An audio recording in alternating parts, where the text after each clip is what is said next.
അപ്പോൾ നമുക്ക് നല്ല മാങ്ങയിട്ട് മീൻകറി ഉണ്ടാക്കിയാലോ. അപ്പോൾ സാധാരണ ഞാൻ മീൻകറികളിലൂടെ പരീക്ഷണങ്ങളൊന്നും നടത്താറില്ല കേട്ടോ. എനിക്കിഷ്ടമാണ് ചെയ്യാൻ. പക്ഷേ ഇവിടെ ചേട്ടന് നല്ല നാടൻ രീതിയിൽ ഉണ്ടാക്കുന്ന ആ മീൻകറി തന്നെയാണ് കേട്ടോ ഇഷ്ടം. അപ്പോൾ നമ്മൾ വല്ല പരീക്ഷണം നടത്തി ഇഷ്ടമായില്ലെങ്കിൽ പിന്നെ പുള്ളി കഴിക്കില്ല, കറിയെല്ലാം വേസ്റ്റായി പോകും, എനിക്കും വിഷമാവും. അപ്പോൾ ഇന്ന് പരീക്ഷണമൊന്നും അല്ല കേട്ടോ, എങ്കിലും ചെറുതായി ഒന്ന് മാറ്റി പിടിച്ചിട്ടുണ്ട് കേട്ടോ കറി വയ്ക്കുന്ന രീതി. കുറേ പേരൊക്കെ ഉണ്ടാക്കുമായിരിക്കും, പക്ഷെ ഞാൻ ആദ്യമായിട്ടാണ് കേട്ടോ ഉണ്ടാക്കി നോക്കുന്നത്. ആദ്യം തന്നെ കുറച്ച് മുളക് പൊടി മല്ലിപ്പൊടിയും ഒന്ന് ചൂടാക്കി എടുക്കാം കേട്ടോ.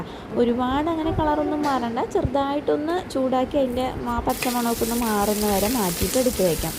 എന്നിട്ട് അതിലേക്ക് കുറച്ച് വെളിച്ചെണ്ണ ഒഴിച്ച് ചൂടാക്കി ഉലുവയും പൊട്ടിച്ച് ഒരു കഷ്ണം ഇഞ്ചി, വെളുത്തുള്ളി, പച്ചമുളക്, പിന്നെ ചെറിയുള്ളി, കറിവേപ്പിലയൊക്കെ ഇട്ട് വഴറ്റിയിട്ട് അതിലേക്കൊരു തക്കാളിയും കൂടി ഇട്ടിട്ട് നന്നായിട്ടൊന്ന് വഴറ്റിയെടുക്കാം കേട്ടോ.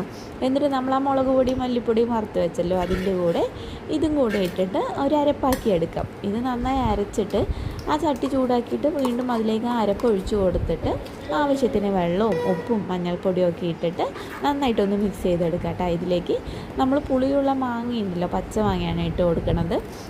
അപ്പോൾ ഇന്നലെ എനിക്ക് വീട്ടിൽ പോയപ്പോൾ അമ്മ തന്നു വിട്ടാണ് കേട്ടോ. അപ്പോൾ കുറേ മാങ്ങയുണ്ടായിരുന്നപ്പോഴാണ് കേട്ടോ ഞാൻ ശരി ഇന്ന് മാങ്ങയിട്ട് കറി വയ്ക്കാമെന്ന് വിചാരിച്ച് അങ്ങനെ അടച്ച് വെച്ചൊന്ന് തിളച്ച് വരുമ്പോഴത്തേക്ക് നമുക്ക് അതിലേക്ക് മീൻ ഇട്ട് കൊടുക്കാം. ഏത് മീൻ വേണമെങ്കിലും ഈ കറിയിൽ ഇട്ട് കൊടുക്കാം കേട്ടോ. ഇപ്പോൾ നമുക്ക് മത്തി ഉണ്ടായതിനെ കൊണ്ട് ഞാൻ മത്തിയാണ് ഇട്ട് കൊടുക്കുന്നത്. ഒന്ന് അടച്ച് വെച്ച് തിളപ്പിച്ചിട്ടുണ്ടെങ്കിൽ ഈ കറി ഇവിടെ റെഡി ആയിട്ടുണ്ട്. ഇനിയും ചാറ് വേണമെങ്കിൽ നന്നായി വറ്റിച്ച് കുറുക്കി എടുക്കാം കേട്ടോ. നമുക്ക് നല്ല വറ്റിച്ച കറിയായിട്ട് എടുക്കാം.